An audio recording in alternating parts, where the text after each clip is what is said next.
Yo, je sors tout juste de ma séance de sport, alors je n'ai rien filmé parce que j'avais la flemme et je fais ce que je veux, hein, c'est mon vlog. Durant ma séance, je réfléchissais à ce que je disais hier concernant les 99% de travail et le 1% de talent, le fameux 1%. Et ça m'a rappelé une vidéo de Gary Vaynerchuk que je suis sur YouTube. Je te conseille de le faire, bon, son contenu ne va pas forcément plaire à tout le monde. Je te conseille quand même de tester quelques vidéos. Et il parlait de cette vie d'entrepreneur, ces fameux 1% d'entrepreneurs qui réussissent de manière exponentielle. D'ailleurs, il fait partie de ce 1%. Il disait qu'il y a trop de personnes qui cherchent à atteindre ce 1%. Alors que parmi les 99% autres entrepreneurs, eh bien, il y a des personnes qui ont un style de vie tout à fait confortable. Et tu n'as pas besoin de vivre comme le 1% que tu vois. Effectivement, dès que tu t'intéresses à un domaine, algorithme de YouTube et autres réseaux sociaux, les premiers résultats que tu auras, ce seront les résultats des personnes qui réussissent le plus, ceux qui ont le plus de vues, qui ont le plus d'abonnés, etc. Et si tu t'arrêtes à cela, tu auras l'impression que le succès, c'est une montagne et que tu dois absolument arriver au sommet de la montagne. Alors que tu peux très bien rester, on va dire, en termes d'attitude, au milieu de la montagne et avoir un style de vie tout à fait confortable. Une pensée en amenant une autre, ça m'a rappelé un échange que j'ai eu samedi avec une élève en terminale. Elle me disait, bon ben Mathieu, puisque tu aides les adolescents à mieux travailler et surtout à choisir une voie professionnelle, peut-être que tu peux tu peux certainement faire la même chose avec les adultes. Donc une fois que j'aurai mon bac, etc., est-ce que je pourrais profiter de tes services pour trouver un métier?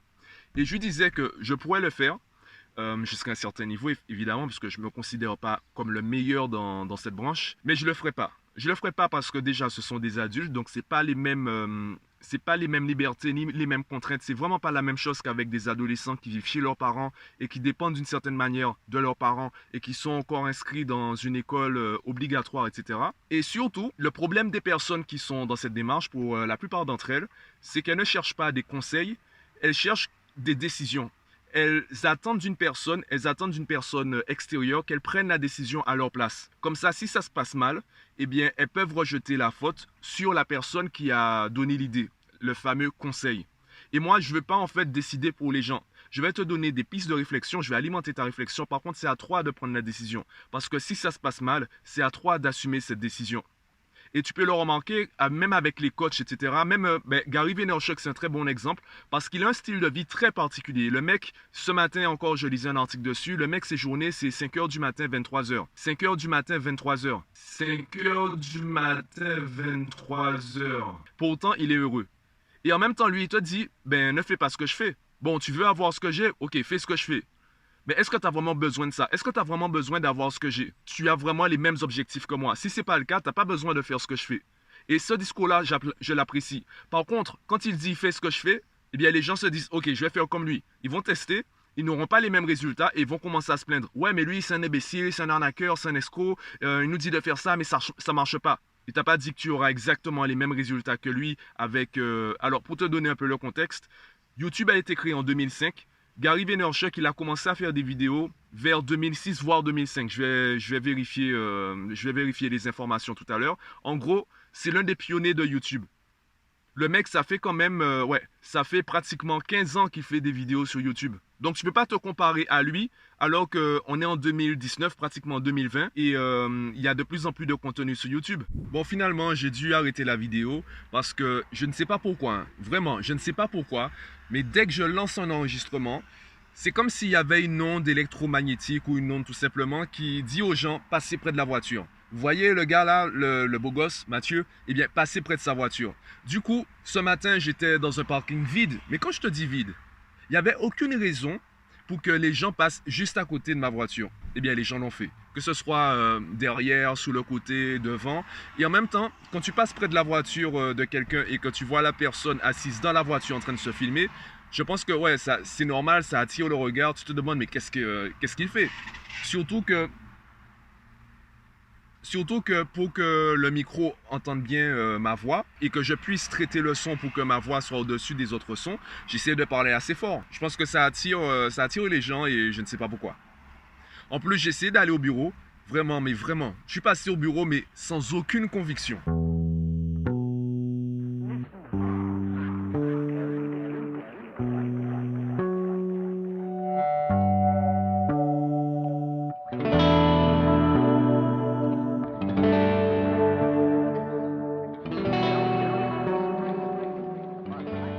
Du coup, je te parlais du fait de conseiller les gens et surtout des gens en fait qui voient en chaque conseil une vérité absolue, un truc en fait, une décision qu'ils vont appliquer pour retirer leur propre responsabilité concernant leur vie, leur business, etc. Et c'est pour cela que je n'aime pas trop conseiller.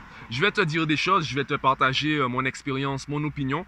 Par contre, n'attends pas de moi que je te dise quoi faire, surtout quoi faire exactement. Parce que je n'ai pas envie que tu appliques exactement ce que je dis en espérant avoir exactement les résultats que j'ai entre guillemets prédits. Parce que les choses changent. Il n'y a aucune vérité en fait. On ne peut pas prédire les choses. On ne peut pas prédire les choses à l'avance. On ne peut pas prédire les choses. Je ne peux pas te dire à 100% quel résultat tu auras. Et ça rejoint un peu le vlog que j'avais fait je pense il y a quelques semaines, où je te parlais des habitudes. Je te prenais l'exemple des cyclones et de la météo. Évidemment, on peut donner des estimations, des prévisions, et les gens veulent la sécurité. Les gens veulent quelque chose, ils veulent savoir exactement ce qu'ils auront. Ça, c'est pas possible. On peut au mieux faire des prévisions. On peut augmenter la qualité des prévisions. Il y aura toujours une marge d'erreur. Donc, prends la responsabilité de ta vie, mon gars. Assume ta vie, assume tes décisions et c'est un peu ce que je dis à mes élèves, assumez vos choix. Parce que, et c'est un peu aussi le piège dans lequel tombent beaucoup de parents concernant l'autonomie, c'est qu'ils prennent des décisions pour leur enfant et du coup leur enfant perd cette envie perd cette affirmation de soi et ne prend pas l'habitude de s'affirmer, de prendre une décision et surtout de l'assumer.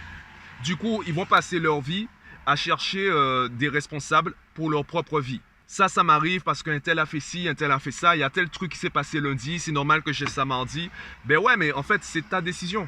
Alors oui, il y a des choses qui se passent, parfois c'est ta faute, parfois c'est pas ta faute.